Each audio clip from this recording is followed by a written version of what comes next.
পবিত্র রমজানকে সামনে রেখে নিত্য প্রয়োজনীয় পণ্যের দাম নিয়ন্ত্রণ ও বাজার স্থিতিশীল রাখতে ভোক্তা অধিকার সংরক্ষণ অধিদপ্তর অভিযান চালিয়েছে রংপুর সিটি বাজারে। এ সময় বিভিন্ন অনিয়মের দায়ে ৬টি প্রতিষ্ঠানকে মোট ২১,০০০ টাকা জরিমানা করেছে ভোক্তা অধিকার।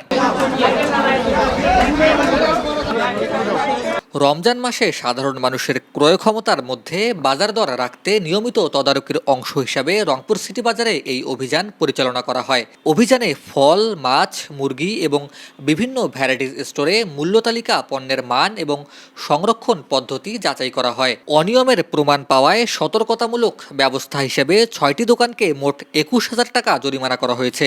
একই সাথে ব্যবসায়ীদের সরকার নির্ধারিত নিয়ম মেনে পণ্য বিক্রির নির্দেশনা দেওয়া হয়।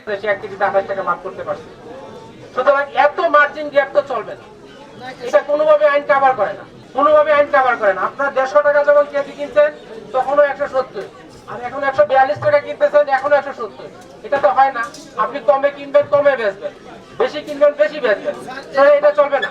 অভিযান পরিচালনাকালে নকল তালমিস্ত্রি সহ কয়েকটি পণ্যে অসঙ্গতি ধরা পড়ে। তাৎক্ষণিকভাবে এসব অনিয়মের বিরুদ্ধে ব্যবস্থা গ্রহণ করেন ভোক্তা অধিদপ্তরের কর্মকর্তারা। আজকে আমাদের দেখার ইস্যু ছিল ফলের বাজার। ফলের বাজারে আমরা কিছু অনিয়ম পেয়েছি, কিছু মূল্য বেশি নেওয়ার তথ্য প্রমাণ আমরা পেয়েছি, সেই জন্য আমরা সেখানে অর্থদণ্ড করেছি। এবং মুরগির বাজারেও আমরা দেখেছি সেখানেও মূল্য বেশি নেওয়ার প্রবণতা ছিল।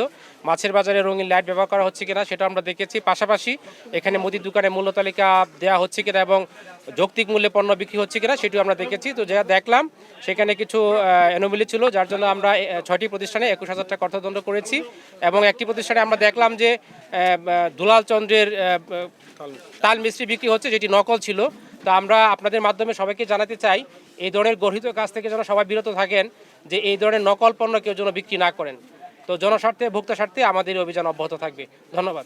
অভিযান পরিচালনাকালে উপস্থিত ছিলেন ভোক্তা অধিকার সংরক্ষণ অধিদপ্তরের রংপুর বিভাগীয় কার্যালয়ের সহকারী পরিচালক মমতাজ বেগম, উপপরিচালক জাহাঙ্গীর আলম এবং আইনশৃঙ্খলা বাহিনীর সদস্যরা। ভোক্তাদের স্বার্থ সুরক্ষা এবং বাজারে স্থিতিশীলতা বজায় রাখতে এ ধরনের অভিযান ভবিষ্যতেও অব্যাহত থাকবে বলে জানিয়েছে ভোক্তা অধিকার সংরক্ষণ অধিদপ্তর রংপুর। সাদমান শৈশবের ক্যামেরায় মেহেদী হাসান, দেশ নিউজ বিডি 24। তালিকাটা আসলে কি জন্য বানানো, সরকার কেন বানাইছে তালিকাটা?